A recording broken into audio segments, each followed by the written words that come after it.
জাতীয় সংসদ নির্বাচনে সেন্টার দখলের স্বপ্ন দেখলে আপনাদের পরিণতি হবে আওয়ামী লীগের মতন। শেখ গোলাপ মিয়া জাতীয় গণতান্ত্রিক পার্টি জাগপা গ্রিস শাখার উদ্যোগে গ্রিসের রাজধানী অ্যাথেন্সের ওমানিয়া ৪ জানুয়ারি ২০২৬ আলোচনা সভা অনুষ্ঠিত হয়। জাতীয় গণতান্ত্রিক পার্টি জাগপা গ্রিস শাখার উপদেষ্টা মোহাম্মদ আকুল মিয়া সভাপতিত্বে জাতীয় গণতান্ত্রিক পার্টি গ্রিস শাখার সাধারণ সম্পাদক মোহাম্মদ জাহির উদ্দিন উপস্থাপনায় প্রধান অতিথি বক্তব্য রাখেন।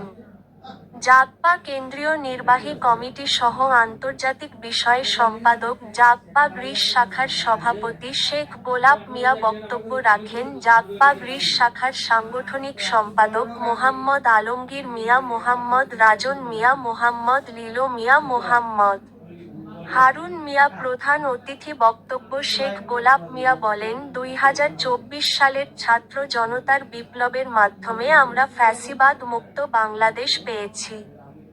সেই বাংলাদেশে আমরা চাঁদাবাজ, দুর্নীতিবাজ, টেন্ডারবাজ দেখেছি। যদি সেই চাঁদাবাজরা সেন্টার দখল করার কোন স্বপ্ন দেখে কথাবার্তা পরিষ্কার, শেষ ঠিকানা হবে আওয়ামী লীগের মতন। শেখ গোলাপ মিয়া আরও বলেন, আমরা ইনসাফের জন্য রাজনীতি করি। দেশবাসীকে আহ্বান করছি আগামী নির্বাচনে ইসলামী ১০ দলকে নির্বাচিত করার জন্য। এদিকে জাতীয় গণতান্ত্রিক পার্টি জাগপা গ্রিস শাখার উপদেষ্টা মোহাম্মদ আকুল মিয়ার মেয়ে ইংলিশ মিডিয়াম থেকে এসসি পাশ করার তিনি জাগপা গ্রিস শাখার নেতাকর্মীকে মিষ্টিমুখ করান।